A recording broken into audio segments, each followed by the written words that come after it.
So, this is episode 1 of Cult Fans Only, and the subject matter of today's episode is going to be Christopher Nolan. I am joined on this episode by my friends Dakotah, aka myNameIsDuhh, Michael, aka Dingo, and my nephew Jorge, aka ZeroShotsLanded, sometimes Alan as well. We have no sponsors, so any brands or logos or franchises that we mention have no affiliation. This is just for entertainment purposes. So, hope you enjoy.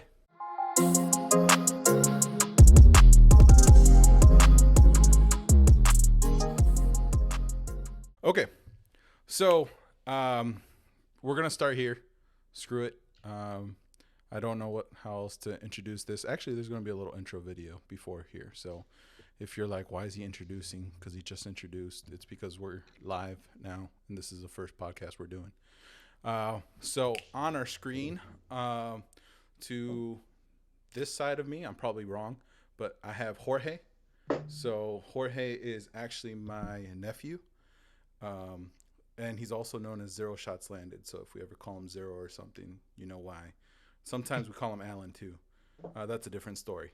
We also have myNameIsDuhh, which is Dakotah. We also call him Coda. And we have Coda Bear. Under me, many names. Yeah, Coda Bear. That happens sometimes, but only when properly lubricated with alcohol. We also have under me Michael, aka Dingo, aka Dawangawan. That's also another story, but I'm sure we'll get into that one day. But how are you guys doing tonight? Doing fantastic. How about you? Oh, not too bad. Not too bad. Okay, so we've been talking for a while already, so it's kind of fake that I'm asking you guys how we're doing, but whatever. It's okay. I'll get better at this. And I've also, because it's our first time being on camera, asked everybody to get a little liquid courage with this. I am drinking Eagle Rare. Man. Yeah, it's my favorite whiskey. So I mean, I just decided, hey, we might as well celebrate the fact that we're doing this and drink something good. What do you got over there, Michael? Well, without going into too much detail, I had to go cheaper this time. So I went poor man's Woodford is what I like to call it. It's a real oaky taste. Larceny. It's really good. It's got a keyhole on it. If you ever want to check it out. I'm going to. Definitely one day. And Coda, what you got over there? I have a vodka margarita because I don't drink tequila because I had a bad experience once. Oh, we might have to go into that. We'll see. And Zero, Jorge, what you got going on over there? As of right now, I'm drinking a vodka tonic, but probably end up with some Blanton's. What do I got? I'll probably end up with some scotch or whiskey by the end of the night. But say you always got scotch. Scotch. So just so you guys know, Jorge is the most bougiest one out of us. I'm wearing a hoodie. Michael's wearing a Columbia fleece jacket. Dakotah looks like North Coast. Okay. Cosplaying as a lumberjack. Dakotah looks like a woman dressed as a lumberjack. Ooh. Just joking. Why is Ellen DeGeneres dressed as a lumberjack in our Skype? And Jorge is dressed like he's about to go on a date and take her out onto downtown. I'm not sure which lady he's trying to impress that's gonna watch this video. Probably like all of 2 ladies, one of them being like his mom that's gonna look at this later. But I don't know. We'll see. We'll see. We'll see. Yeah. Oof. What girl are you planning on forwarding this to, Jorge? Oh no, I was just saying that we'll see if she even watches it. I'll probably be like, don't watch it. Don't watch. I want to see Jorge's DM when he like tells a girl, "Hey girl, you want to see me on video?" All right, ready? I was on this Here podcast. we go. Let me slide in somebody's DMs real quick. Okay. Dude, Let's see. this episode's already starting off good. Jorge's sliding into somebody's DMs. We would and button down shirt. I know. What it do? He's gonna start screaming later, like out of passion and inebriation. I don't know. A little bit of both. A little bit of both. But anyways, so the name of today's episode is It's About Time. So I haven't told, like, we've done no prep for this, right? Like, I didn't give you guys an outline. I just said that we're talking about Christopher Nolan, right? That's about it. Yep. All right, cool. Because I don't want people to be like, are they scripted or whatever? No, we're not. We're just going off the cuff here. But the name of the episode tonight is It's About Time, Christopher Nolan. So there's two reasons why I want to call it It's About Time, Christopher Nolan. The first reason being is because I think, in my opinion, Christopher Nolan is obsessed with time. And we can see that through a lot of his movies, right? And then the second reason it's about time because it's about freaking time that we do a podcast. I don't know about you guys, but that's how I feel. All right. So, and who better to start this podcast off with than with my best friends. So you guys are my best friends. That's why you guys are here. I appreciate you doing this with me. But the question everybody wants to know is, what is your favorite Christopher Nolan film? Go. Oh, snap. You're going really into it now. I think everybody has. It's like asking me what's my favorite child. Honestly, I guess Michael's going first. I I'll think everybody's go gonna have first. one. Because Similar. I think there's a clue. I I'm a think. huge right nerd. there. I'm a huge nerd, and if you can't see on the screen, we got Heath Ledger back here as Joker. So The Dark Knight Rises is definitely probably my favorite of all time Christopher Nolan movie, and not even because of Batman. It's because of that You mean guy The right Dark there. Knight, right? Yeah, rip, man. I mean, Heath Ledger. Yes, Dark Knight. If I'm not mistaken, Heath Ledger is the only person from a superhero movie to win an Oscar for the superhero movie. As far as I know, I think you're right. Yeah, I don't think that anybody else has had an Oscar nomination. Oh well, no. I take that back. So What's this? Joaquin Phoenix, didn't he have one? oh yeah. So But, I mean, this was recently though. yeah, Yeah. that's true. I forgot about Joaquin Phoenix, which is like kind of like a sin to say. I think like he's like Hollywood's favorite boy right now. I do or like Joaquin as Joker, He's Hollywood's favorite man. but nobody's Heath Ledger. No. Yeah, I think Heath Ledger is like the GOAT as far as a superhero villain. For sure. I don't think anybody else has done a better job than him in doing The Dark Knight. And the fact that he didn't have to go full like a-hole to be the role. Like I think Joaquin Phoenix did have like a little bit of like that trauma, like where he like was really into the role and like was kind of hard to shake it. And then Jared Leto did like really weird stuff. Like he would send like dead rats to like his co-stars.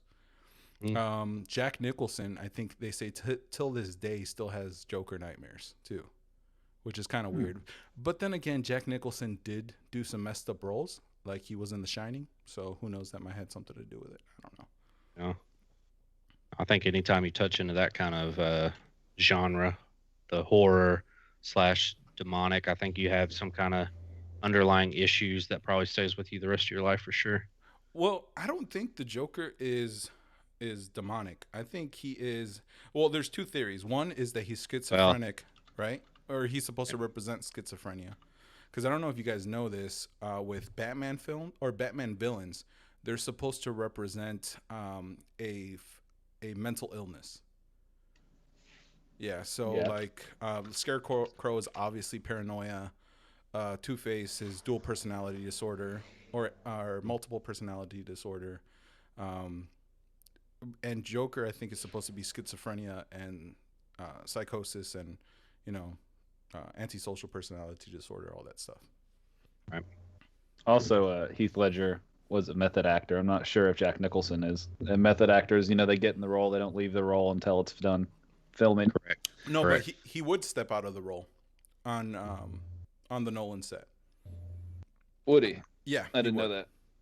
Yeah. So, but yeah, so my three favorite movies of all time, two of them are Christopher Nolan films, and my favorite one is Inception, And that's, I think, more of sentimental reasons and like how like amazing like movie going experiences could be.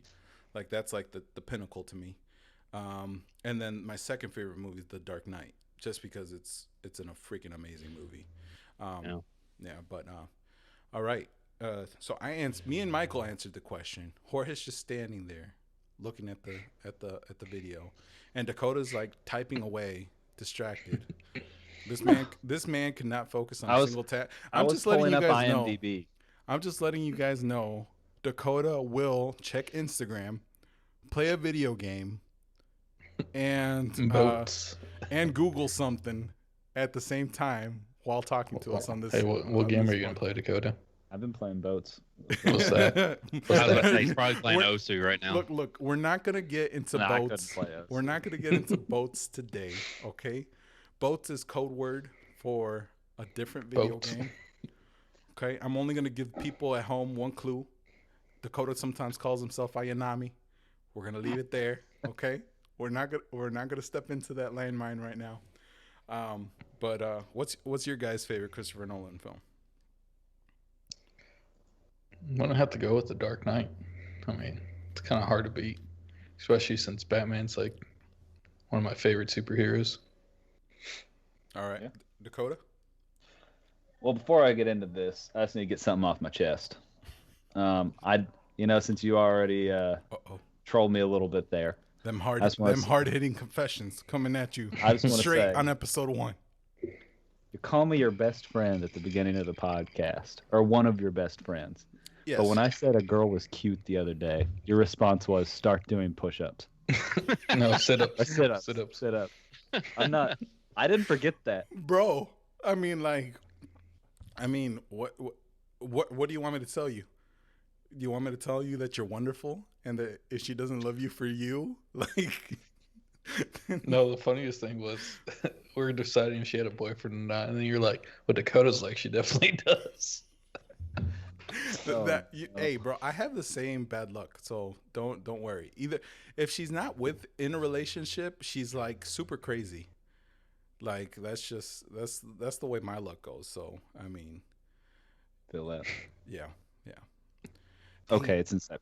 Inception's my favorite. Inception's your favorite? Yeah, okay. I've seen the Batman movies a bunch, but I've only seen Inception like 3 or 4 times. But every time I see Inception, I find something new to appreciate about it.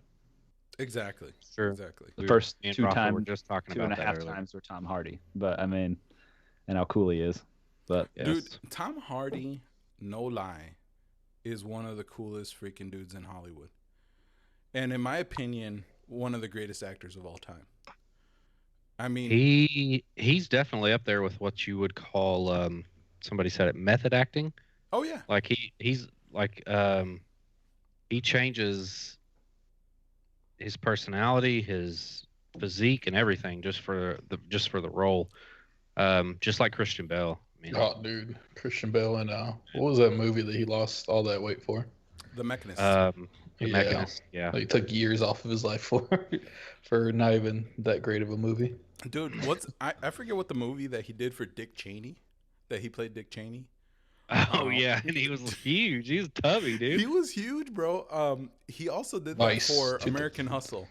Oh, it is Vice. Oh right? Yeah. Yeah, he did that for American Hustle, which Jennifer Lawrence got to play his wife in that movie. So, yeah, that's probably worth it right there. I don't know. my humble opinion. My humble opinion there. But yeah, dude. Okay, so since we're talking about Inception and a little bit stuff like that, let's circle back to it. Michael, you said you saw it again this morning, right? Yes, actually. Yeah, I watched part of it again today. Most of it. I got about 30-40 minutes left of it, but yeah, it. I was telling you earlier that watching it again, I noticed something that I'd never noticed before, and it kind of made me rethink the entire movie. I don't know if you recall when Saito interrupted him when he was in the bathroom after let's see, I'm trying to think of how to set it up. He had just coming out of a dream state.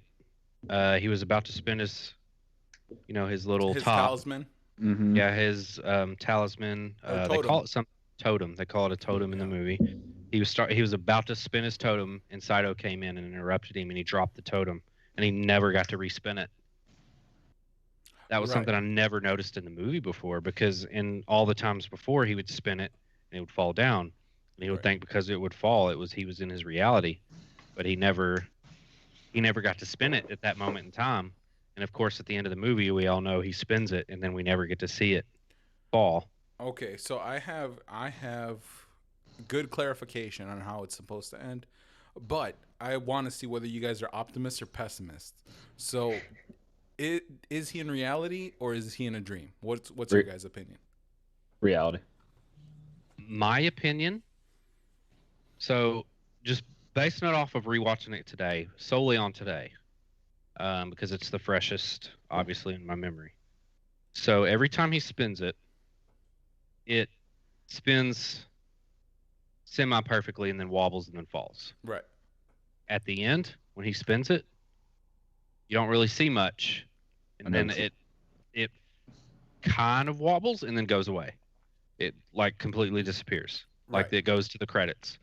So solely based on what I've seen today, I'm actually going to change. I used to think that he was in his reality, but I think he is not in his reality. All right. That's just my perception. Okay. I have another thought about why I think it's in reality, but I also agree with Michael's. Wait, so you're wait, what? He says it's both. It's both. No, I agree with Michael. It's string theory. Both possibilities are happening at the same time. No, I agree with Michael completely. I like when I saw that, I always think that it wobbled a little bit. But also, correct me if I'm wrong because I haven't seen it in a while. At the very end, he sees his kids' faces. Mm-hmm. True. And it's been years since he's seen his children. And the human brain, the way it works, from what I understand, is that you recognize a face, but it's really hard for your brain to produce a face. So the fact that he saw his children's faces after years and saw them like grown up, that I think that he's in reality. I'm not entirely sure though. Well, was it not the same scene that he's always seen? But he never saw their faces. Right. True. Until the very end. Just a thought. Could be completely wrong, but. All right, homeboy, it's it's your turn. I'm gonna say it's a dream. It's a dream. Yeah. Dang, you bunch of Well, you're just a pessimist. Yeah. Like normally. No, what do you mean we're pessimists? We said it's reality. Well, Michael and Jorge both said that it's a dream. Okay, so I'm gonna kill it for you, and I think this is like a spoiler, or this is something that wasn't meant to be said. But who's gonna tell Sir Michael Caine what he should and should not do? Okay, so Michael Caine is the guy that played Alfred, right, on the on the Batman trilogy, and he's also plays I think what's his name? Cobb. Okay, so he plays Cobb's dad, and okay, so just for anybody, father-in-law. Oh, father-in-law. Okay, so just for anybody who's watching and doesn't know me, right? I am really bad with names. Like, I have watched tons of TV and anime and stuff, and I forget the characters' names, like, immediately. I just know what they mean to the story. I don't know why. I'm built like that. I'm bad with names. So if I mess up a name, I'm sorry. But, okay, so, oh, we got a visitor. Tell her she's going to be on YouTube now. Oh. Well, go get your phone. I can't see myself. Oh, well, I see it at the top right, but I can't really see. That's my daughter, Kaylee. She's a weeb. She's going to be a future gamer Hall of Famer, pretty sure. She is, yeah. She's like the queen of Overwatch at 11 years old. All right, get out. It's Valorant now. Overwatch is Valorant. Oh, well, she bounces, okay? She's the queen of Overwatch. Rainbow Pseudo Rainbow Six Siege. She hits nothing but headshots in Rainbow Six Siege. I know. It's kind of sad that she gets more kills than me, and she's like. Well, she never played console. She's always played mouse and keyboard. So. Mm-hmm. Yeah. I mean, that's true. Yep. Okay. Anyway, that's a whole other thing. Going back. Okay.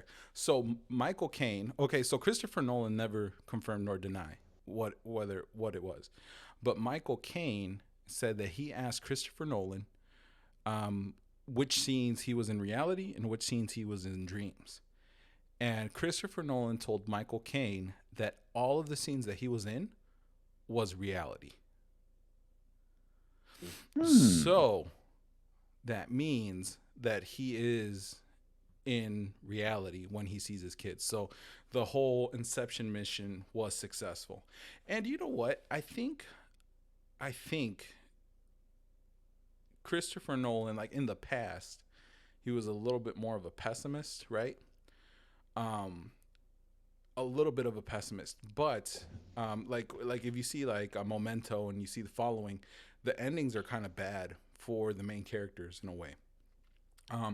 But any time that something involves children, like fathers with their child, the mission is a success in a way.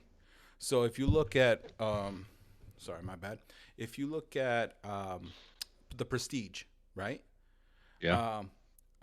Which if you haven't seen The Prestige, I don't know if all of you guys have, but in The Prestige, there's twins, right? And then the twins share a life basically, and then one of the twins has a daughter, and then one of the twins like survives, the other one doesn't, and the one that does survive is the father, right?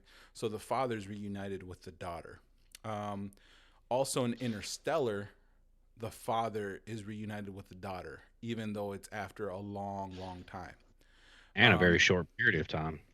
And a very short period of time. That's good. That's and that's another reason why I say about time, right? Like it's about time, because for Christopher Nolan, I think time is a huge like part of life, right? Yeah. And we'll talk about that here in a little bit. But and then also Inception, right? The movie's about a father trying to get back to his kids, right? So I think Christopher Nolan is a sucker for parents pulling through for their children. So it's actually a good segue that Kaylee came into the room, because Michael's the only one here that has children. Jorge, Dakotah has a dog. I had a dog, but my dog loves my mother and stepfather more, so he's with them now. So I'm living on my own, and he's with them. So I gave him up for his own good. I'm not a cruel father, but yeah, like I think he is a sucker, or like a romantic when it comes to parents pulling through for their kids. So, I mean, even if Michael Caine didn't admit that, I still think that it would be him actually getting back to his kids, just from based off of his old movies and his style. Also, we can look at his most recent movie, Tenet. Same deal. Oh, perfect. I didn't think of that. So yeah, that's right. The mom reunites. That's a happy ending. Yeah, the mom reunites with the son. So, Tenet to me, and so I'm gonna float this by you guys for Tenet, right? Do you think John David Washington, which I was shocked to find out that he was Denzel's son, which makes it so much cooler. Right? I mean, and the dude, like, before we get into Tenet, right? The freaking dude is not only Denzel Washington's son, he was a former NFL running back, I think, right? Mm-hmm. And now he's a mega movie star, just like his dad. So, like, I don't know. Like, I don't even have hair. So I'm like, what kind of blessed genes did this man have, and blessed life? And, I didn't realize he was an NFL running back. Did you ever watch the show Ballers? He was. Oh yeah, he was in not. Ballers, right? He was in Ballers too. He was one of the main. He was like the main client for The Rock. Yeah. Okay, Jorge, you're gonna do a young Jamie moment. Let's look up for us what team John David Washington. I think it was the Titans, if I'm not mistaken. Tennessee Titans. Titans. I think that's the guy that I used to work with, played for. What's this dude's? Oh, there he is. I got it. Jorge, he's trying to take your young Jamie job. I already got it. I already got it done, so I'm just gonna let Jorge do it. Man, if you got it done, let's go. He was undrafted. St. Louis Ram Washingtons. he said, "No one's taking that from me." He was in 2006. He was drafted by Washington. Washington was signed by the St. Louis Rams. That's what it was. Oh, nice. And then No, in the guy- 2006, he was a free agent. And then he played in Euro League. No, the guy I worked with was on the Patriots. He was Ravens Patriots. Which I didn't even know that existed. NFL European. The guy that you worked with, did he seem like he was pretty like well off as far as work, or is he just like work for the sake of working? Um, I think I don't know most nothing have about the to work. NFL in the way that like not. no, I think the most yearly salary he got was like right under six figures. But he makes a good living now. He's a young guy. He's only like 28, I think. Let me see. Let's see if he gives a birthday. Yeah, he's only 27, but he works for a medical sales company here in Arkansas. He's from here. Oh yeah. He's a good guy. He's Yeah, it's weird. anyways. A lot of people from Arkansas end up being pro football players. I mean, a guy from me and Jorge's town. Well, I guess your town too. Was on the cover of Mad. Yeah, we were in school with him. I was in school with him at the same time. Was he in your class or was he No, he above was. you? I think 2 classes above me. So Who? Peyton Hillis. yeah, Peyton Hillis went to school with Peyton Hillis. His basically- sister was a class above me in high school. We basically just told the whole entire world where we went to school, which is fine. I remember having a middle school teacher who was like, "Yeah, me and Peyton did it in high school a little dude, your teacher admitted that she did it with Peyton Hillis? bit." Yeah. Like she High- straight up said, "Hey, we did it." No, she said we dated a little bit. Okay. Okay. Well, I mean, I'm sure he did. I'm sure he was, good looking guy. I'm sure Yeah. he did it around. I saw his dad at the grocery store once. When I was like 16, he had 4 shopping carts full of food, and I also saw Peyton at the gym all the time, and he was terrifying. Like I was watching him bench like 405, like it was nothing. He'd go play basketball and just dunk on everybody, and he's a big guy. It was just scary to watch, and I was a scrawny little 16-year-old back in the day. So Oh, jeez, I'm Mister. trying to picture a face, but I can't. Yeah, I can't he's picture on his the- face either. He was on the Imagine, Broncos. Okay. imagine like a very like 4x8 brick, just Well, he's got a square face, so yeah, yeah. I can see a brick. Yeah, He's a Minecraft character. Yeah, pretty much. So, going back to Tenet, what was I saying about? Oh, I think for Tenet, and correct, like I don't know what you guys think. I think he might be the bad guy. Wait, who's the bad guy? John David Washington? John David Washington. I think he might be fighting himself the whole entire time. Explain. So, 'Cause- Yeah. so okay, if you think about Tenet, we're really only getting 1/3 of the movie Mhm. or 1/3 of the story. That's really all we're getting. Just Be- his side, not the. Oh gosh, what's the Edward. new Batman? Well, Edwards. we have Yeah, Edward's side. so we have okay, so we have John David Washington's character's beginning. That's all we get in Tenet. This is how he gets introduced into the world of Tenet, right? Mhm. We have his future self, which we know that he's involved with fighting Tenet coming out, right? But Yeah. there's also the side of there's an even further future that they're fighting against, and they have no idea who it is. And there is no like clues or inkling of show of who it is. The only clue that we get, or the only clue that we get of how this ever gets out, is that they have like those pieces, right, of the algorithm or the puzzle, whatever you want to call it. They have those 3 pieces that they have to hide, and John is one of the only people that we know that survives long enough to maybe be able to do something with the puzzle.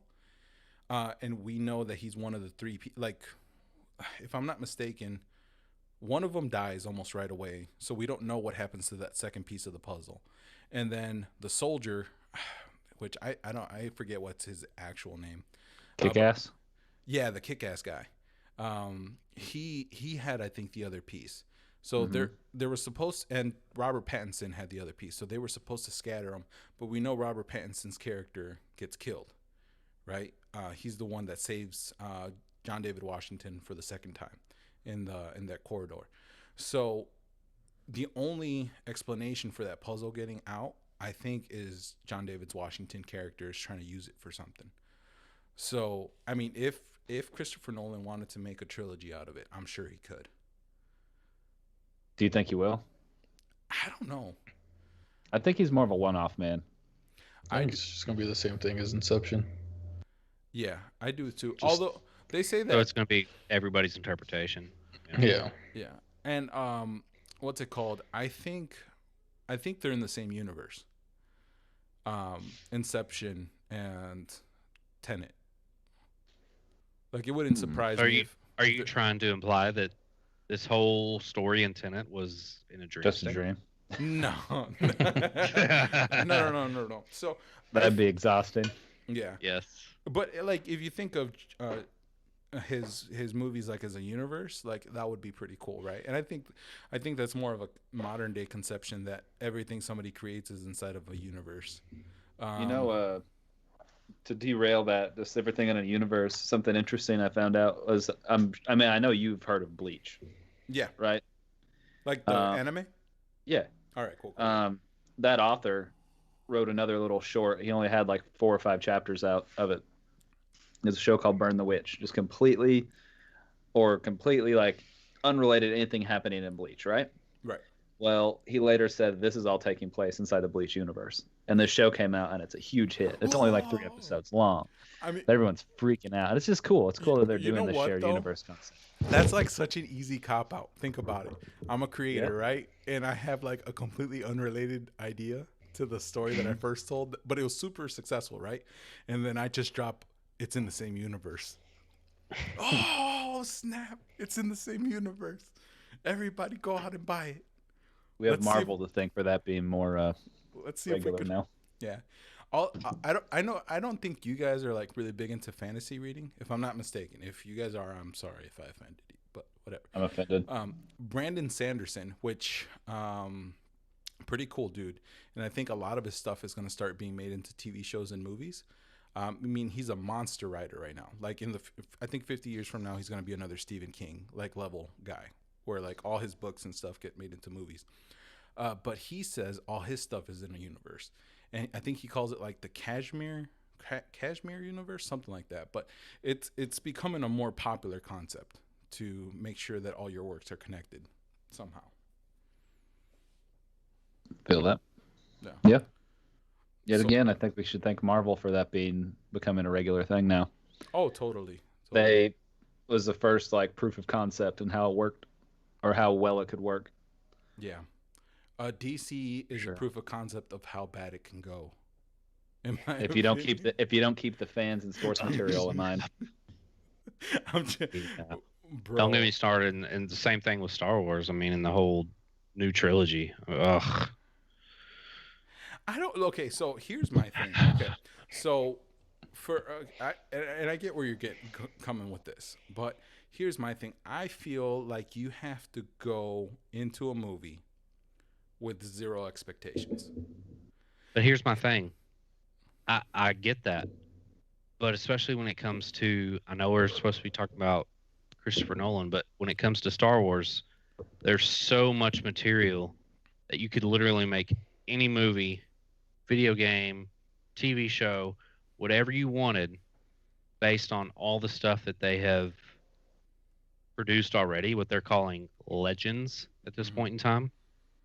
That is amazing, the amount of content they have that they could work with. And what they did with the new trilogy was just, compared to the books, is just so terrible. Like, and when you have an actor like Mark Hamill saying, trying to like low key, like say like Luke would never do this. Yeah. I mean, Mark Hamill, he's an amazing actor in his own right, but he's no actor like we would call an Oscar-winning actor. Bro, he does a lot of voice acting stuff in different animes, and he actually does the voice of Joker. Yeah, that's what I was gonna say. Yep. The best Joker. There's a very good argument. No. There's a very good argument that Mark Hamill is the best Joker. Oh no, because I totally agree with you. And actually, the Jared Leto Joker is actually more inclined to be more the like comics. the Mark Hamill comic Joker than even Mhm. Heath Ledger or Joaquin Phoenix. Well, yeah. I mean, Heath don't, Ledger was more made for like the grounded in reality, very dark theme that Christopher Nolan was going with. Very Correct. I more mean, realistic. ex-soldier in Afghanistan with all these mental issues, comes back from war and all these issues that he had. I mean, that's why I like the Christopher Nolan Batman movies, is because they're so grounded in reality and not with um, sci-fi fantasy superhero-esque movies. I mean, even with Marvel, I mean, they're so superhero-esque that you don't have anything that's grounded in actual reality as compared to the Christopher Nolan Batmans. Like, I could and, totally see those that trilogy of movies happening in reality, because a lot of the same technology, fighting styles, all that different stuff is stuff that we see today. You could make an argument for the first Iron Man movie. That Well, I was mean, no. Okay, let me tell you what's so fictitious about Iron Man. It's not the suit. Okay, the suit is actually 100% possible. Like, there is so much technology yeah. that is possible because of the materials and the technology that we have now. The biggest problem I think we're running into, that technology is running into, is the power source. So that little mini arc reactor in his chest is super fictitious. Like, if somebody had, if a country had that, they would become the next superpower right away. mhm. Super fake, like that power source. If that ever did happen, like, just pray to God that it's like in the right hands, and you know, and it's Or not it in doesn't the, ever happen. yeah, that it's not in the next Hitler's hands, because we might have a problem if it is. No joke. Yeah. That's why I Um, was saying it's like it's a good argument for it, because then like as the Marvel movies go on, they get more and more Crazy. fantastical. Yeah. Where the first Iron that's Man, true. I mean, like you said, the biggest, craziest thing was the fact that he was able to create a power source out of nothing. Right. But we got to find out that I think I'm not sure if this is accurate, but I think a little bit of him figuring out how to make the arc reactor was from the Tesseract, uh, or something like that, because Howard Stark was super smart.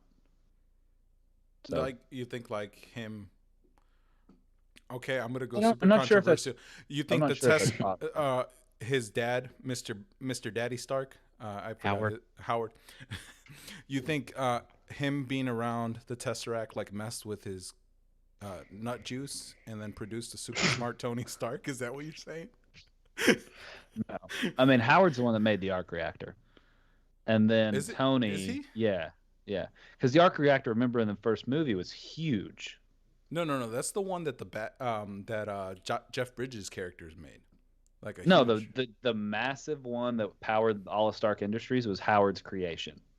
And then Correct. Tony, when he was in the cave, figured He out a tried to way. replicate. He made a small Oh, version to power the magnet in his chest, but the really? extra power powered that suit. And then he got more efficient when he had a lab. That's how he did it. As you can tell, I'm a Marvel nerd. I can talk about Marvel movies all day. You see, I actually didn't know that, or didn't remember or realize that. So that's pretty cool. That's pretty cool. Okay, really quick though, jumping back into what Michael was saying about Batman. I think what makes Batman appealing is that he is the only one that could actually have real, lasting, true consequences to losing a fight. So, although I do have an argument that people say that Batman's just a regular dude. BS. Batman is not a regular dude. No, he's genius level intelligence. Yeah, well, he's an ultra genius, right? And then on top of that, he's like more athletic than any Olympian that's ever lived. And they Um, could also say, as far as intelligence goes, he could technically what they call be on the spectrum. oh When yeah, they talk about kids with autism and being and the intelligence they have, the problem is he has the intelligence uh, of not just one particular subject, but he has the intelligence of all subjects throughout life in general, if that makes any sense. I'm trying to translate that from my mind to y'all, but how he would translate any intelligence that or any information that he gathers, and then interprets that into physical, mental, whatever intelligence that. It's really hard to actually say, and now that I'm just trying to say it. He makes everything he learns applicable. Exactly. Yeah. So he makes everything he learns applicable. Like, did you guys ever watch Year One Batman, the animation movie? Yes. Yeah. Okay, so it kind of shows how he became, or like which training he went through to become Batman. And one of the ones that I thought was cool was when he was like with the Indian Buddhist shaman. I don't know what it was, but like the dude that kind of like helped them not feel pain, right? Mhm. Like, you know, he takes both conventional and unconventional wisdom and applies it to become, you know, who he is. So, but at the same time, like this Batman, Christopher Nolan's Batman, wasn't like uber smart. He just had like a large amount of resources, right? And he wasn't insanely athletic. I mean, he was insanely athletic. Well, he wasn't yeah. Olympian level, you know. Yeah, he was insanely athletic, but he also had wear and tear. Yeah, I mean, you see it with his jacked up knee in the one movie. Right. Yeah. Which I think they said, I read an article somewhere where they said if somebody tried to be Batman, right? Like if somebody trained and like did everything that they could probably only be Batman for about 2 years before their body was just completely demolished. Mm-hmm. Depends on the technology. I mean, the suit helps a lot, probably. Yeah. Well, yeah, that's true. Also, you know, there's another theory that I saw on a YouTube video that he might have taken some sort of super serum. Like maybe he was super smart, and in college he figured out how to make a super serum for himself. Kind of like a Captain America type serum. Yeah. Or he's just a billionaire and can afford the best doctors in the world, and he gets the special juice. Yeah. Well, that's my argument for like DC versus Marvel as far as like who's comparable to who. Like definitely Captain America would definitely be comparable, in my opinion, from Avengers to Justice League would be Batman. I mean, obviously because he has the super intelligence, but he also has that physicality, the more natural, more realistic type of ability. Oh, you said Captain America. My bad. I heard Captain Marvel for some reason, but I was. Oh, no, he doesn't glow. Captain Marvel looks just like Batman. Yes. Yeah. And played They're both very Devil's attractive. Avocado. What about Tony Stark? I mean, he's playboy, billionaire, has a suit. Philanthropist. Yeah, but he totally Yes and no. He totally went a different direction with how to be a superhero, though. Correct. Also, and that's why I compare him to Captain America as opposed to Iron Man, because Iron Man, yes, he has that super intelligence, but he doesn't also have the physicality that Batman has compared to Captain America, who is also very intelligent, but is also physicality compared to. I just want to or the discipline. talk about. Yeah, Correct. True. Yes. So it's January 16th, 2021, right? Iron Man is a regular thing to talk about. No one on Earth would have compared Iron Man and Batman together pre-2008. That's how true. big of an impact that Marvel's had. Because Iron Man, I remember like when I was a kid, I was like, Iron Man, I barely even know anything about him. Dude, Marvel and changed now he's the game. huge. Yeah, I mean, he's one of the big three now. Like it was Batman, Superman, and Spider-Man. Well, not Spider-Man. No, I'd say Spider-Man. Yeah, it was Spider-Man. It was Yeah. Spider-Man. No, Spider-Man or Wolverine. Spider-Man is the most popular comic book character, period. Oh, the big three, like DC big three was Batman, Superman, Wonder Woman. Right. But like top three biggest like comic book characters are Batman, Superman, Spider-Man, right? Not in that order specifically. Yeah. But now we can make an argument for Captain America, Iron Man, Thor, you know, Black Panther. So it's huge. Also, I looked up a little something. Howard Stark in the Marvel Cinematic Universe was trying to replicate the Tesseract's energy, and that's how they came about making the arc reactor. So there you go. There you go. Facts. There you go. Facts, ladies and gentlemen. Okay, not Facts, really. not feelings. This is Via the Facts, not internet. feelings. All right, Okay. Ben Shapiro. I gotta go to the restroom. All right. Technically, it's not wet. Yeah. So he's alluding to something else. ladies and gentlemen. Don't pay No, any mind to him. I was talking to Keith earlier this morning, and he was talking about he used to have a coworker that just was like very crazy, and he's like he's also one of those flat Earth guys. I yeah, and I was like, dude, the Earth is flat. And he's like, what are you talking about? And I was like, think about it, man. Think about it. You have a ball, right? You have a ball. You pour water on it. What happens to the water? It falls off. You sprinkle some dirt on there. What happens? The dirt falls off. Our planet's made of dirt and water. It all fall off if the Earth was round. And he looked at me like I was the biggest idiot in the world. It was hilarious. Oh, dude. Yeah. Oh, actually, I gotta find who was that scientist. So there was a scientist, like a legit, like if I'm not mistaken, I think he won a Nobel that consulted on Interstellar.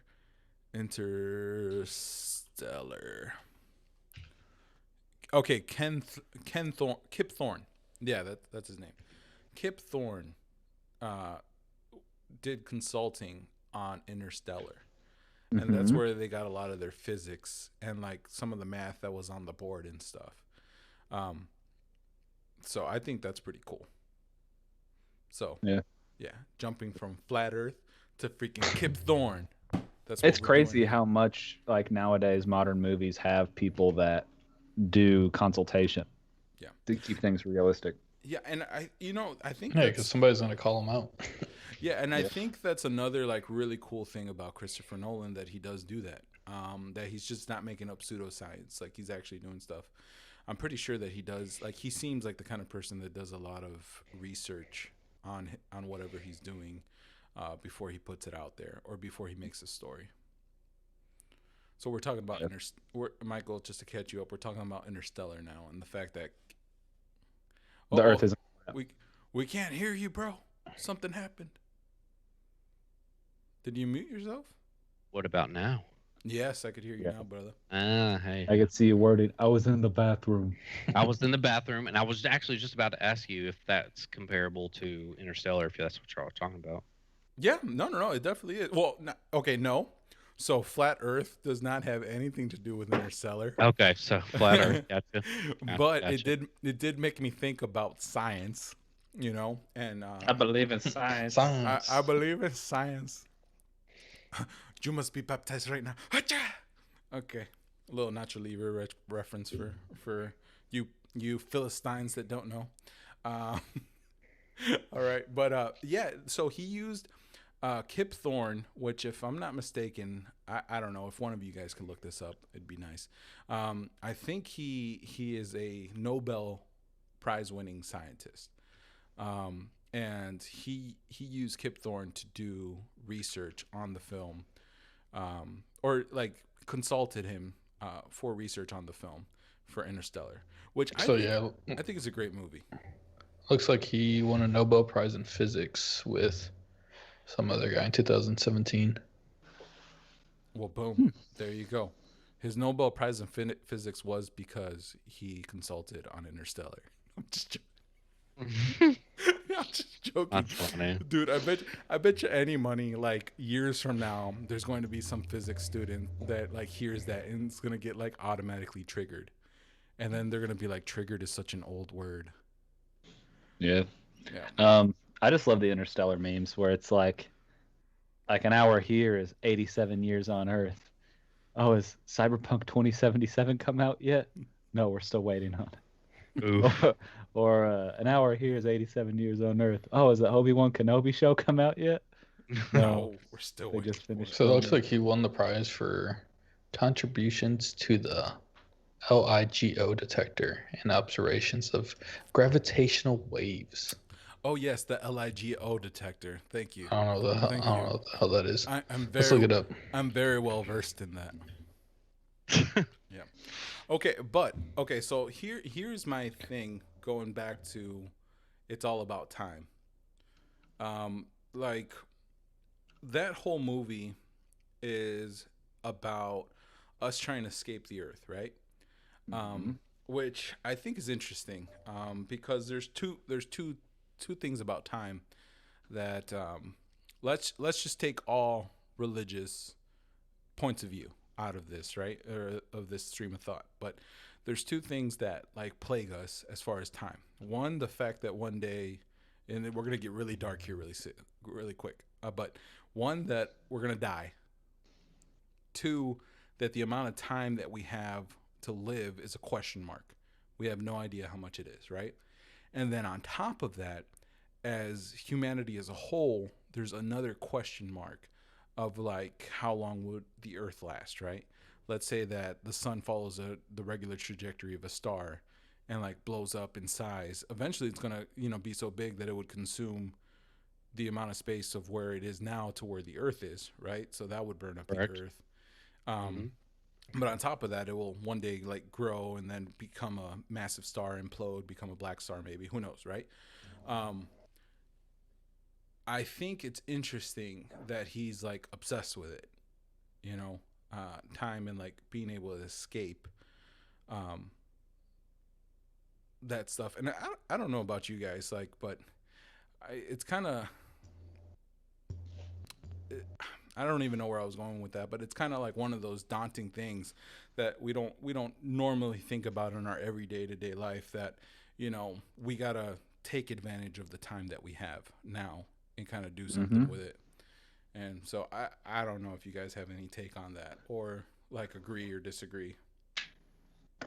Well, we talking about the sun blowing up. The first thing I thought of was Doctor Who, and when the death of a star with the last human, and it's the person that's just a big flap of skin, and they're like, moisturize me. Oh, I don't know if you've ever seen that's super gross too. But as far as that, I mean, we all know that you can't do anything to escape time. It's inevitable. That's like one thing: death and taxes, right? Oh yeah.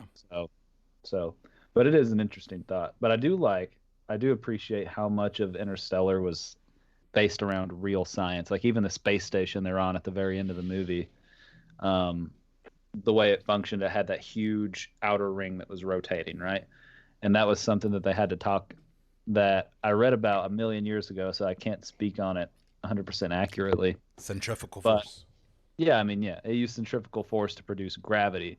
But there was something reading like that would be one of the few only feasible like massive spaceships we could have soon, right?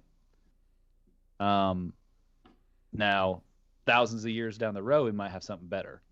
But as far as like within our great grandchildren's lifetime, it'd probably be something like that. Yeah. So I was just looking up that LIGO, and it stands for the Laser Intermeter Gravitational Wave Observatory. Okay. So apparently there's one at Caltech and one at MIT as well. Okay, so before we go all Sheldon Cooper on this, we got to make sure we're pronouncing the names right. I'm just messing with you.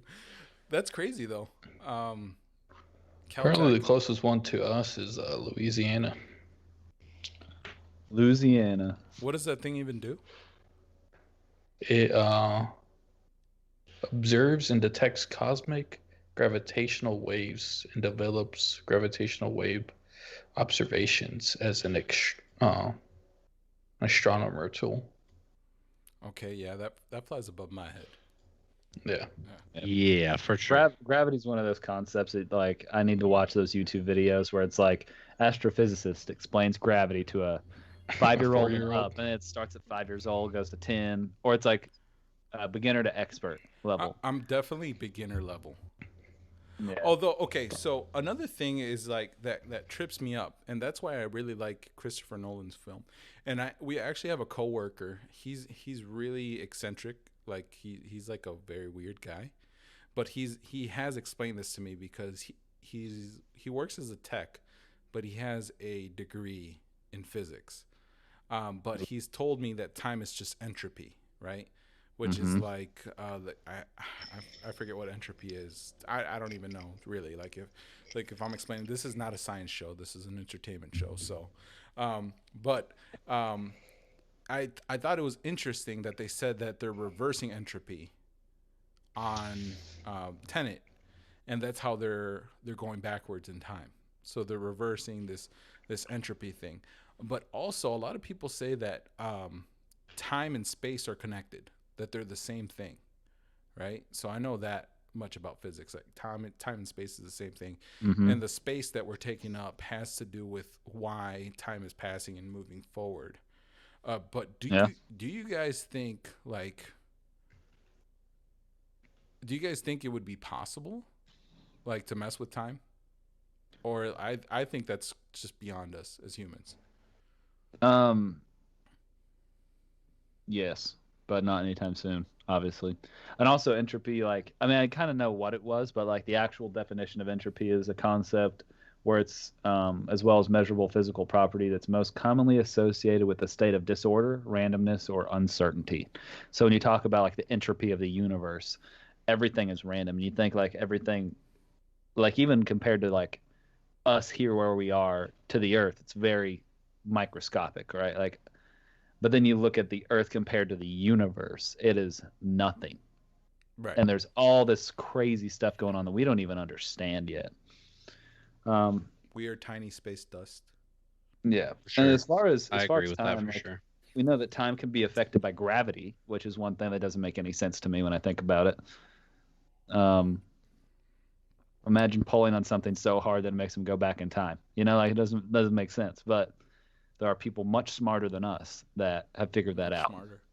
Which, if you're listening and you want to explain it to me one day, feel free to hit me up. And chat me, bro, because I need guests on this place. Like, I'm not Joe Rogan. Not everybody wants to get on my show. Okay, so if you're listening, let me know. And you guys too, man. Like you said, Dakotah, you said that you love Marvel movies. So let's definitely do one on Marvel one day. Like, I'd love to do that. Michael, obviously Star Wars. Jorge, Oh, for sure. Man, I can get on the Star Wars conversation too. Don't exclude me. Jorge is a big fan of whiskey. Never. I mean, I don't know how long we can You talk can leave about you whiskey. can leave me out on the alcohol podcast. I don't know Oh, enough. I'll totally do a podcast on whiskey.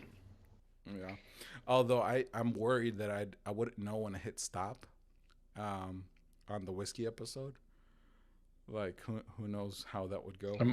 This Oh, would like, be nothing dude, but for Star laughter. Wars, the Star Wars episode would have to be like forever because I could talk about Star Wars forever. Got so much history there. Well, like, okay, so this show, right? So here's my vision of what I want to do, right? I don't like how off topic have we gone? Like, we're not really talking about just Christopher Nolan. We're talking about everything that pops into our head and stuff like that. So I don't want to just like stay on one subject the whole entire time. I kind of want to, wherever the conversation goes, that's what I want to do. No, that's how most good podcasts go. If you stick to like a very strict script, it's not interesting. Yeah. That's All true. right, playing Devil's Avocado. We're talking about things that are much bigger than Earth. So aliens. Aliens. Yeah. Okay. Oh, okay. There was a podcast saying that apparently, like, if there's alien sightings and how many there are, there's been a rapid increase ever since we bombed Japan back in World War II. That, like, there's been more sightings of UFOs and things of that nature. Yeah. So this is not this Superheroes. This is Superheroes. not okay. This is not an original thought of mine. Okay, I'm totally ripping this off from Joe Rogan, and if you haven't noticed, yes, I am a huge Joe Rogan fan. Part of the reason I'm doing this podcast is because I was partly inspired from watching, his videos and stuff. But he makes an argument, and I completely 100% agree. If aliens existed, right, or if exist, I don't know, either one way or another. I like to think about it. You guys know the movie Contact with Jodie Foster, Matthew McConaughey. One of the quotes in that movie is, "The universe is pretty big, and if there's no other life out there, like, that would be a lot of space to waste," right? So, and then also like from a religious standpoint, right? If you believe in God and angels, that automatically means that aliens exist because they're not beings of this earth, right? Or maybe even of this dimension. So that's automatically an alien, right? An alien's just anything from the outside, right? I mean, you think in ancient times an alien was just a foreign resident. So you think, right? I mean, technically, like immigrants that come here. I think legally and illegally are considered aliens technically. Exactly. So as far as Earth is concerned, right? You know, but if there were intelligent enough beings to travel from one planet to another, that's what I don't necessarily believe. All right. Obviously there has to be bacteria and stuff. So aliens do exist. If you I mean, they consider already bacteria. found bacteria. Right. So that's an alien, right? That's a living organism, not from Earth. But if there's one smart enough to come here, think about it. If there was an island full of monkeys and they were making bombs, Yeah. hell, we would be like, from an anthropology standpoint, we would be super interested to find out what the hell these monkeys are doing. Like if monkeys were making guns and bombs, we'd be freaking out. That's what I'm saying. Like these UFO sightings have been more recent after all these bombings. They're probably like, what the hell's going on over here? Let me go check it out. These freaking hairless monkeys figured out fusion. What the hell? Have any of you guys figured out or heard of the Kardashev scale? The Kardashian scale? Like, no, I don't watch how big the booty is? I don't remember what it was called. You got your Kendall, and then you got your Kim. Is that what we're talking about? No, Kardashian. So basically, this guy like makes tiers of humanity, right, and other or civilizations. Oh yeah. So for example, he's like, you will like eventually will have telescopes and satellites powerful enough to look for Dyson spheres, and Dyson spheres are the sign of a Kardashev type something civilization where they're above us. Me? Dyson sphere, and Jorge will know what a Dyson sphere is from Halo 4. Yeah, it's a vacuum. So you pick up stuff with this Dyson vacuum, and that's where I learned about the Dyson spheres from Halo 4. It's essentially, so imagine you have a resource like a planet, right? Like the ultimate renewable resource is the sun, right?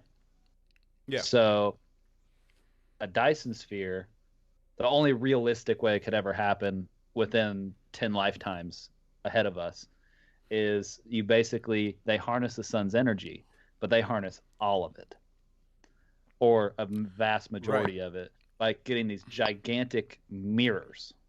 They're solar panels, but they're thin as like sheets of paper. And they surround a part of the planet and collect all that energy.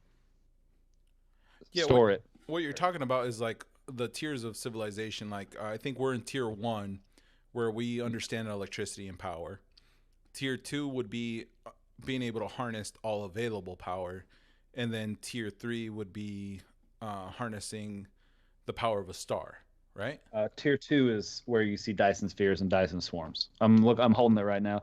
I've watched a bunch of YouTube videos within the past like 3 months about it, because space and like the concepts of space and all that like really is interesting to me. I think somebody was saying that we're like, if we were to be on that scale, we're like 0.7. Yeah.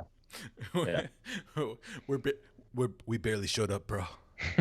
Yeah, and I remember one thing, there was someone like, if there are aliens that exist, we may be the first type 2 that they ever come in contact with when that time comes.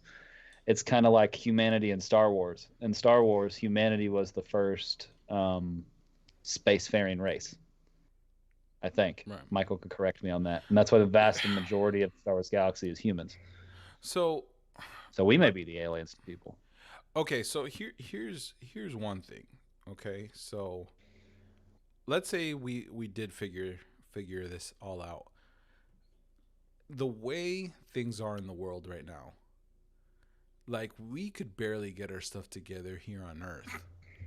Mm-hmm. You know what I'm saying? Like, man, we go hard on Earth. What are you talking about? Earth go hard. Not like they do on Simeon. Like what makes us believe that we would handle meeting other civilizations in a good way? Well, no. Have you seen Independence Day? Not the way we are right now. I was about to say, this is getting to the point where it's almost, I hate to say it this way, but almost too political / religious, because it all depends on a religious standpoint. Right, Like, it does. And political standpoints, you can definitely there are definitely some political leaders out there will be like blow them all up. They're a threat because they're stronger than us. And then there will Yeah. other people that's like embrace the aliens so we can learn from them. You know? Exactly. Those Yeah. things. I mean, if you look at it from, like Dakotah's saying, from a political standpoint, most likely, as America has definitely shown in its history, is anything that's different from American culture is bad. Um, then if you look at a standpoint from Earth, anything outside of Earth is bad. So it's like can't really go one way or the other. So you'd have to really be careful. Did you see that in one of those relief bills that just came out that the United States is supposed to disclose any information they know about UFOs by like January something? Did you see that? Well, It was okay. like just hidden in there somewhere. Okay, so this hasn't been hitting the news because let's face it, Other things are hitting the news.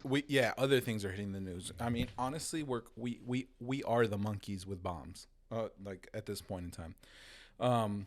But aside from people going absolutely nuts, which I think part of it is cabin fever, right? Like we don't realize that there's more in our own personal lives going on that we probably shouldn't have to worry about everybody else's lives. But I think if I'm not mistaken, a lot of like UFO type stuff has been like confirmed by the government, and like nobody's really paying attention to it, right? And I to be honest with you, I don't know if it's like just people like pulling off stunts or if these are like legit UFOs. Although, like, okay, so Lex Friedman, right? Lex Friedman, I don't know if you guys know who that is, but he has a really awesome scientific podcast. Like, if you guys have not watched Lex podcast, definitely watch it. He's freaking good. And Joe Rogan, right? They both have had scientists on their podcast. And I think Joe has had some military guys. So military guys, and Michael, you probably could chime in on this because I like you're more in tune with military life than I am. But most of those guys are no nonsense, no BS type people, right? And, for the most part, right? But a lot of like truly respected, legitimate like captains and fighter pilots said that they've seen some really weird stuff up there, which who knows like if that's like the effect of like the altitude or God knows what. But I do think it is interesting that there's a lot of people that do claim that they wouldn't benefit for any reason to claim that they've seen this, right? Like actually quite the opposite. It's probably hurtful for them to claim that they've seen UFOs because that probably could derail their career or whatever. But a lot of them do claim that they have seen stuff. So I don't know. It'd be interesting. I got 3 things to say about this. Number one. 3 things. Number We're one. storming. So this is the first thing I Area thought of. 51. I want you to throw some fingers when you're saying this. Naruto Number running one. Straight. Number one. When Jorge said that we've seen more UFOs since the United States bombed Japan, that makes me think of the quote from Avengers 1, where Thor was like, Avengers 2? What you call magic, we call science? No, it's the part where Thor's talking. It was Avengers 1, where he's talking about by doing this, by harnessing the power of the Tesseract, you showed all the other civilizations out there that you're ready for a higher form of war, right? Oh. And so, like, all of a sudden, like, we harnessed nuclear energy, used it destructively. Now they're like, okay, looks like they're starting to get, they've hit a milestone. You know, we need to start checking them out, reconning them. That could, like, that's just a crazy conspiracy theory, but it made me think of the Avengers, right? Yeah. Number 2, kind of going along with the military thing, we have no idea how far behind we are scientifically versus the military. Because, I mean, you think of everything that NASA had developed, almost all of that was designed for the military first. A lot of things we have nowadays was designed with the military in mind. Yeah. Because, I mean, I don't know if you've ever watched the show Dr. Stone, but they talk about that. It's an anime. No. It's a very scientific anime. Yeah. Well, Okay, so make your point number 3, and then I got a point too. So Point number 3, I lost it. ah, I lost it. the I lost. the ever eluding point number 3. Yeah. Okay, so kind of carrying off of that, right? So there's a really interesting internet theory that we know dragons never existed, because if not, we would have never scientifically advanced as far as we have. Why?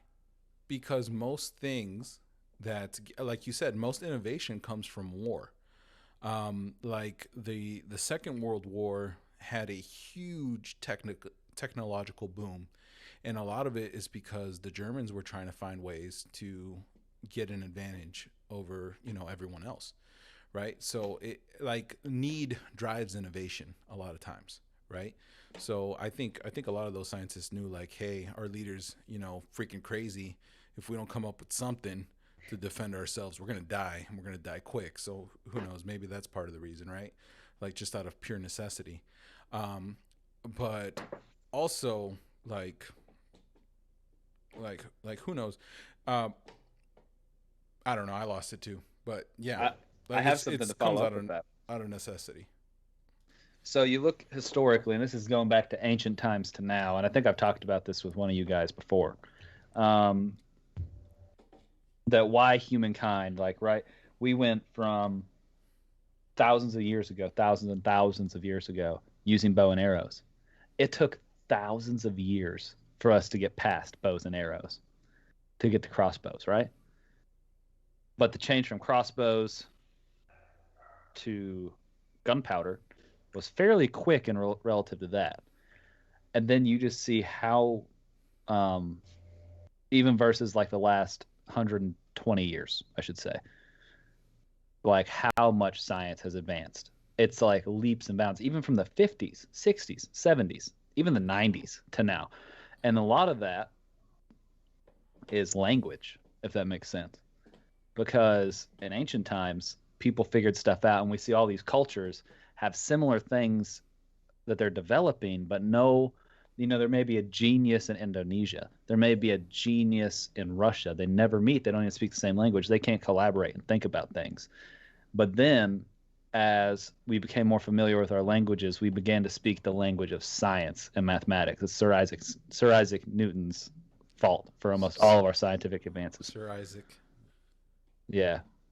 And so after the World War II, where there's not this killing on a massive scale and there's not all these wars going on, the geniuses from Germany, even like, or I guess you could say almost like the Berlin Wall, even after the collapse of the Soviet Union, geniuses on this side of the world were able to freely communicate with geniuses on this side of the world. On, like, you know what I mean?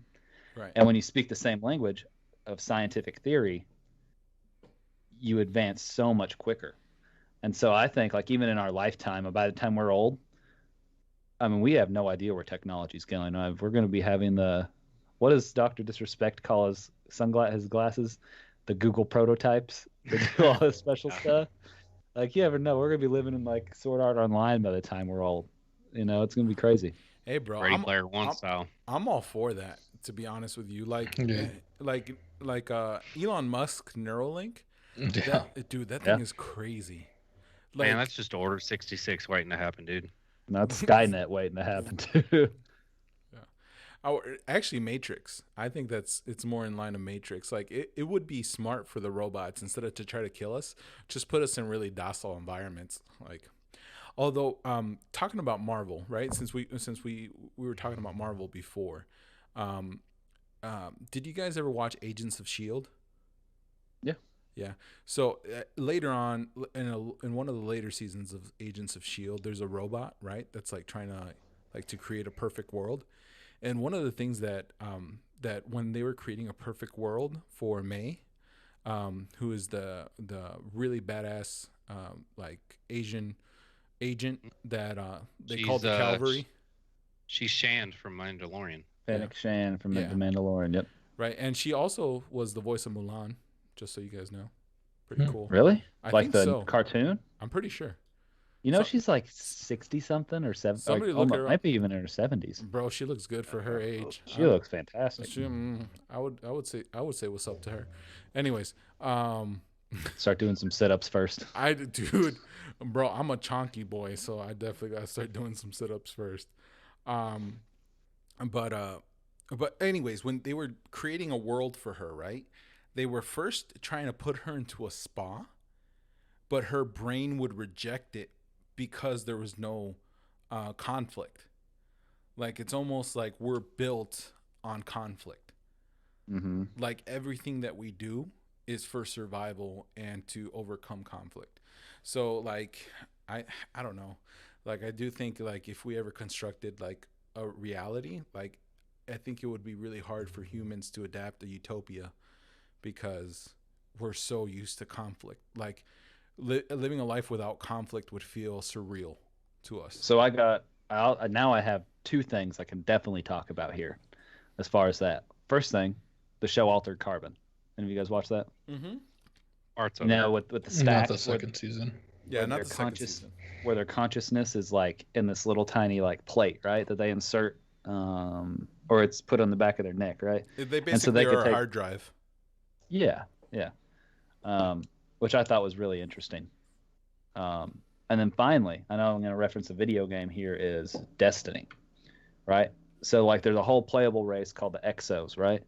And a lot of that, like Bungie, when they created a lot of that, they consulted scientists, kind of like along the lines of what you're talking about with Interstellar, where there's this dude that's trying to create. It kind of goes back on the history of how they created Exos in one of their expansions, right? And it goes on to how he created these bodies that were perfect and human consciousness could be uploaded into them.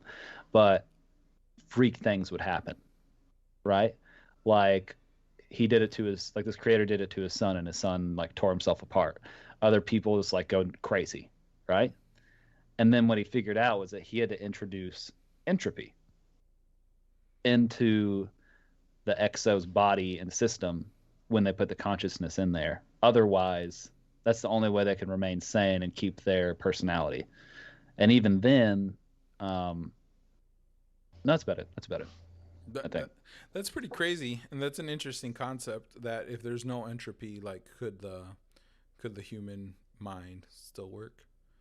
I don't know. Yeah. I'm too dumb to Because answer I mean, that. But you that's start, a pretty you cool start. idea. Entropy starts the day you're born, or before that even. You know.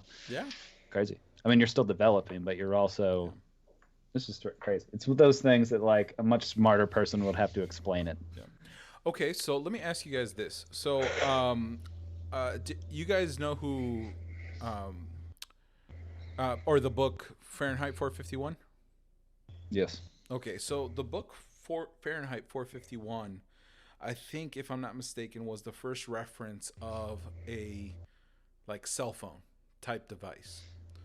And then also in 451, it talked about people taking pills to change their mood and behaviors. And it also talked about people talking to other people on large screens that would be inside of their living rooms. So, for example, like the guy, I think it was like the main character's wife. She would take these pills, drink all day, and then talk to people through like what the internet is nowadays, right? Kind of like we're doing now. But also like all four walls of her apartment were screens, and like that's how she communicated with them. And also like Star Trek, like with the communicators, right? So now we have like smartwatches and like cell phones and all that stuff. Do you guys think that stuff that Christopher Nolan's come up with, like, are these things that people are actively working on? Man, I want a jumper. I forgot what it's called. A jumper? His Batmobile. I forgot what they called it. Oh, okay. I know what you're talking about. Tumbler. The Tumbler. The Tumbler. Dude, that Tumblr, yeah. it would be sick to have a Tumbler. I think it would be really hard to handle though. Like the handling wouldn't be all that great. I mean, I think it had quadristeer or something crazy. I mean, the front wheels were like on its own little axis. I don't know. Remember? It still doesn't look very nimble to me. I mean, you never know. It's no point in arguing about it. It's fake, I guess. Michael, How's the handling stats? Michael, what you think? mean, I think we've already gotten to that point to a certain perspective. I mean, you look at, like you've already mentioned it, smartwatches, all these different things. Um, being able to send email, text through your smartwatch. I mean, it's crazy the stuff that we've come up with. And going back to military perspective is um, a lot of people that I've known in my early 20s, later on, anybody that knows me close did some contract work for the Army. Um, you know, they would always say things that they developed have been things that are in movies have already been developed to a certain perspective, I guess you could say. Just kind of taking in, looking at, oh gosh, what's that movie with the aliens versus the predators? You know, with the technology that they had to camouflage themselves. They've already had that technology for years. And was back. I'm 33 now, so that was back when I was in my early 20s. They were saying they had that technology in development at that time. And honestly, I think I could say this. I mean, a lot of that stuff was classified at the time, but I mean, anything that you see in movies has been at some point tested or even put into fruition through the military. Camouflage technology, um, just different things like that. So it's pretty interesting to see how movies are taking things and thinking military wise how that could be put into anything that's sci-fi that could be put into realistic times. So I have one that's interesting. totally relatable to that. You think of Transformers, the first one, or was it the second one? Where the dude calls, it's the second one. The big monster's crawling on top of the pyramid, and he calls, and he's like, "I need you to get this ship and use this gun." He's like, "What are you talking about? How do you know about this?" He's like, "It's the rail gun. I know you guys have one." And then it shows him charge it up and shoot it off. I remember when I watched that. I've always been a Wikipedia freak since I was a kid. I looked it up. Railguns have been around, like have been in some form of development since like the 80s, and now they're actively used on ships. It's crazy. And railguns, for those that don't know, are weapons that don't use gunpowder. They have a piece of metal in the middle, and they use magnets on either side flanking it to push it out of a rifle barrel at super high speeds, faster than any bullet. Another concept is kinetic bombardment. I think we talked about that recently with someone. With me. Yeah, we talked about it. It's in a Call of Duty game, and turns out that that's a real life concept that's been thought of, where you drop tungsten from space out of something in orbit. I was just about to talk about that. Yeah. And it just will decimate whatever it lands on. Yeah. It could actually, being dropped from space, and the amount of kinetic energy it would take to fall from space, and the impact on Earth would actually destroy over half the Earth just from one bombardment. So it's pretty crazy destructive technology that modern day man has developed to, sad to say, kill each other. Okay, so now that you've talked about that, there's another Nolan-esque question that I have for you guys. Man, Dakotah, I could hear you munching. Oh, no. Is it that loud? My bad. Yeah, it's super loud. That's hilarious. It's okay. You can munch though. Just mute yourself. All right. So there's three things that I noticed from Christopher Nolan films that like are our adversaries, right? So in a lot of ways, there's three big adversaries in the world. Our first adversary is ourselves. So it could be like mental things that we go through, or like our own perception or our own experience, our own bullheadedness can lead us to the wrong path, right? I think he explored that a lot in the movie Following and in Memento. There's other, and then also in Inception, right? The other thing that is our adversaries are other people or society, right? And I mean that's just life, right? Like when we usually think about threats, we think of our modern day threats, or other people as our most immediate threats. And then the other thing that we run into is like our environment, or like, things outside of our controls, tornadoes, hurricanes. In the case of like the movie Interstellar, was like the solar winds and like, the changing of the climate. Uh, are any of those things, like, what do you guys think is the most immediate thing that we would have to worry about? Definitely humanity in a broad spectrum. I'm kind of thinking about what you're saying is man against society at this point. Also, Yeah. is society is two different things to do different people. What And do you mean by depending on that? what one person, well, I mean, just for example, you think about the political structure that we see in the United States right now and how everything's crazy, and that there's one wing and another wing, and on the extreme sides of both of those, they hate each other to death. And a man on that's more leaning this way may think, oh, well, society's trying to get me from these angles, right? Then a person on this side is thinking, oh, well, society's doing this to me and can affect me this way. It's the same thing as that man versus society is ultimately up to the man. Yeah, that's true. That's true. I don't know. I'm kind of I think we're our worst enemy, right? And I think we tend to blame people outside of ourselves for the situations we're in. But I think a lot of times the argument's made is the reason why we are where we are is because of our own decisions and our own thoughts.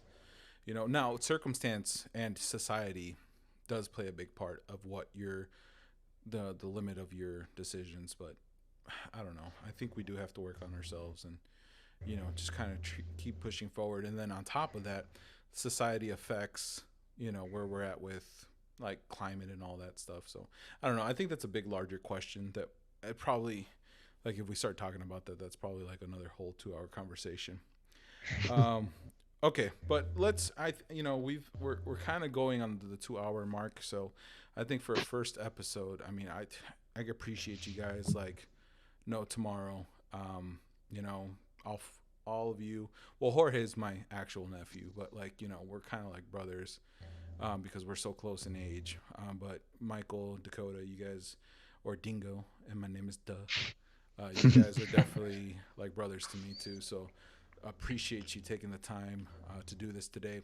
And before I leave, what is your favorite piece of media? So this might be like song, book, music, album, movie, TV show. Like what is like your number one thing? And I think everybody kind of knows for me, like I love movies, and I think Christopher Nolan movies are like my number one thing. But before we finish it off, what's your guys?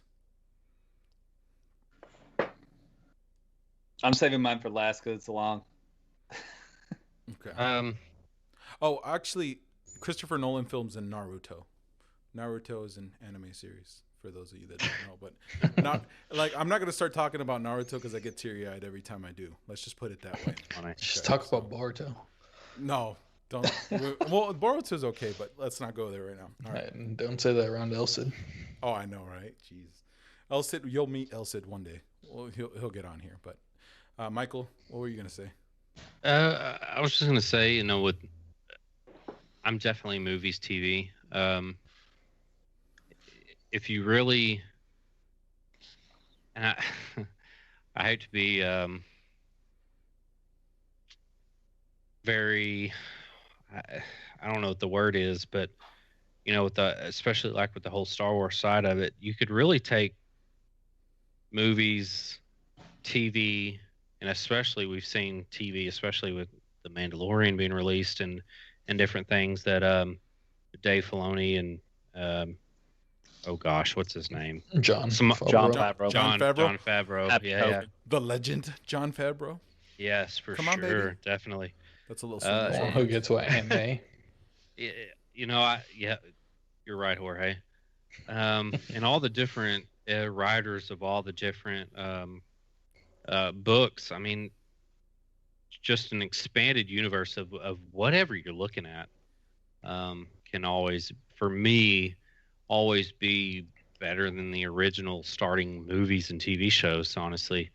And I hate to say that, but with just go back to Star Wars. That's like one of my greatest passions. If you could see this room right now, I know you can only see part of it and see one poster behind me, but Star Wars.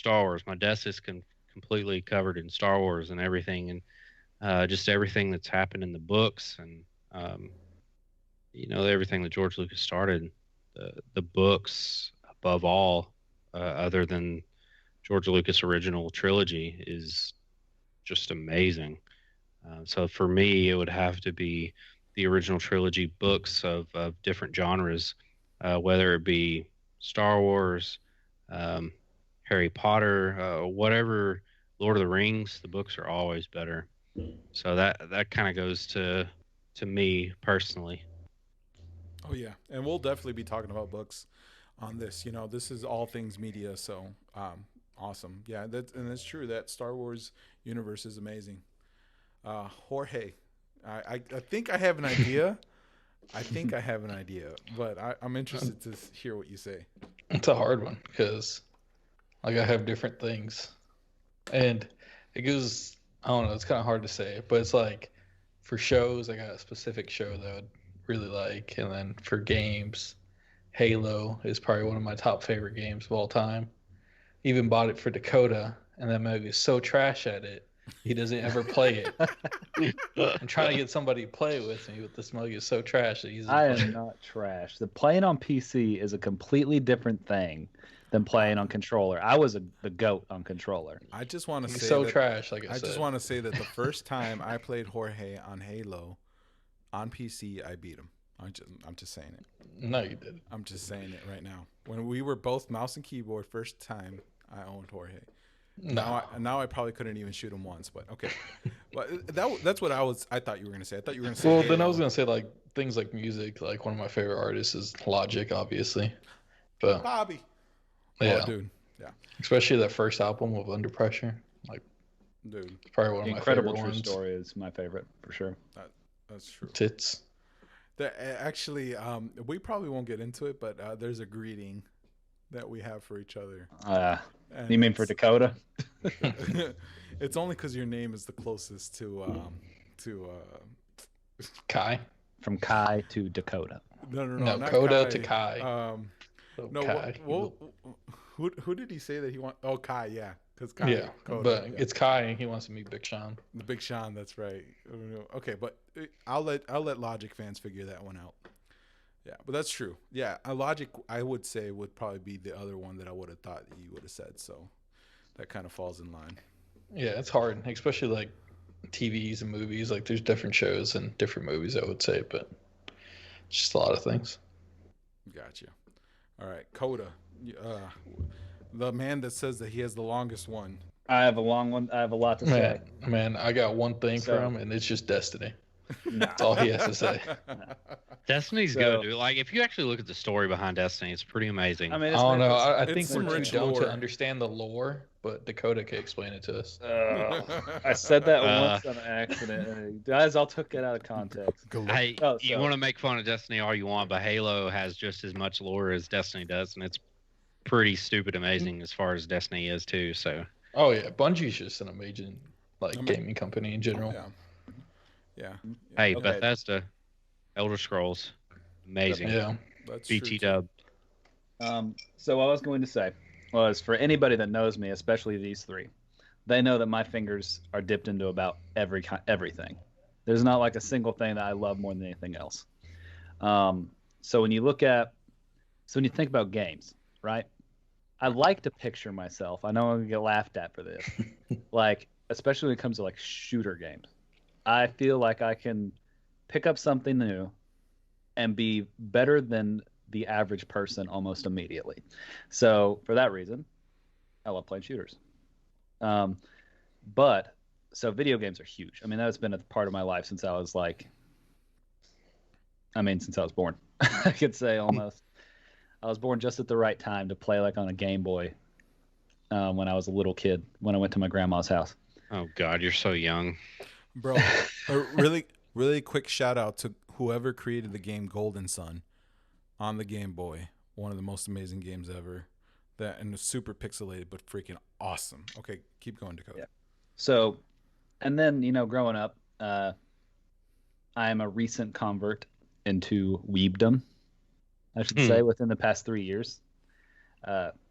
And I love it. I love anime, but I also Could have love gone to music. the homeland. Yeah, Oh, sure. yeah. We won't That's a discuss story for that. another day. That's another story. And it's just one of those things like music. I can't name a single piece of music I love. Like there's been music that I absolutely, second I listen to it, I hate it. There's been times I've heard a song and it immediately will make me cry. There's times where I've heard a song and I'm like, this song's going to blow up. Next thing you know, it blows up. Dakotah, you cry? Psst. Man, I cried just the other day. Soft. Just joking. Just the other day. And then as far as movies, I'm not as well versed in Star Wars as Dingo here, but I know a lot about Star Wars and I know a lot about Marvel. So it's hard to really pin down anything in my favorite media. I like it all. I got you. I love it all. All right, boys. Well, I think we could all agree that being that if it wasn't for entertainment, I don't think any of us would have survived 2020. If it wasn't for video games, we probably wouldn't be talking almost every day like we do. If it wasn't for technology, if it wasn't for movies, like who knows where we would be, and who knows how dumb we would be, and like we'd probably still be like hitting rocks together trying to make fire. Who knows? But look, I appreciate you guys so much, and I don't think there's a better way to end it. So I'll catch you guys next time. If you guys want to do this again, let's run it. But Sure. thank you. All right.